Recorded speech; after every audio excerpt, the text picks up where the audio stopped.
جی ویسے ان ڈاکٹر صاحب کا مجھے نمبر دیجیے گا جن کی بیگم چوں نہیں کرتی، ذرا پوچھوں گا ان سے راز کیا۔ جی غام صاحب، یہ نسخہ باقیوں کو بھی فراہم کر دیں۔ دیکھیے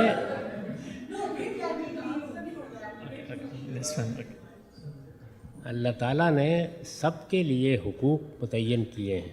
جب آپ شادی کرتے ہیں تو یہ کوئی قاعدہ نہیں ہے کہ وہ بیگم لائیں جو چوں نہ کرے۔ وہ بھی ایک انسان ہے، اس کی اپنی ایک رائے ہے، اپنا ایک نقطہ نظر ہے، اس کے اپنے کوئی آدرش ہو سکتے ہیں۔ اگر کسی نے کوئی تعلیم پائی ہے تو اس کے لحاظ سے اس کو زندگی بسر کرنی ہے۔ ان سب چیزوں کی رعایت کرنا اور ان کی حفاظت کرنا اور ان کا موقع دینا، یہ اصل چیز ہے۔ یعنی آپ نے ایک گھر بسایا ہے تو باہمی احترام، میوچل رسپیکٹ پر گھر چلائیے۔ یعنی وہ کسی کے چوں کرنے اور نہ کرنے پر نہیں چلنا چاہیے۔ اصلاً یہ ہے، جہاں تک ہمارے ماں باپ کا تعلق ہے، ان کی عزت کرنا، ان کا احترام کرنا، ان کے ساتھ محبت کرنا، ان سے حسن سلوک کرنا، یہ سب ہماری ذمہ داری ہے۔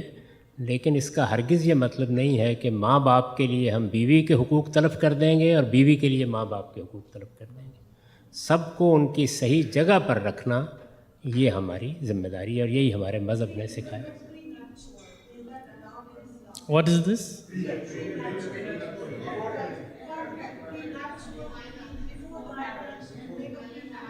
یعنی شادی سے پہلے کیا کوئی معاہدہ کر سکتے ہیں؟ حدود و شرائط طے کر سکتے ہیں؟ جی ہاں، شادی سے پہلے آپ جو جی چاہیں شرائط طے کر لیں۔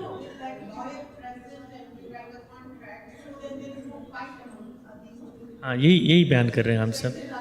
جی ہاں، آپ ہر طرح کا معاہدہ کر سکتے ہیں، بلکہ لوگوں کو یہ ایجوکیٹ کرنا چاہیے کہ جب وہ شادی کرتے ہیں تو آپس میں مل کر پہلے ہر چیز زندگی کے بارے میں طے کر لیں۔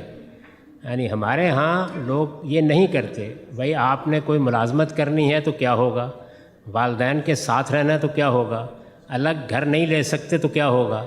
تو یہ تمام چیزیں پہلے طے کرنی چاہیے، معاہدہ لکھنا چاہیے۔ رسول اللہ نے فرمایا ہے صلی اللہ علیہ وسلم کہ سب سے زیادہ شادی کی شرطیں پوری کرنی چاہیے۔ تو عورت کو حق حاصل ہے کہ وہ اپنے مطالبات رکھ دے اور ان کو لکھیں، ان کو باقاعدہ طے کریں، اس میں کوئی حرج کی بات نہیں۔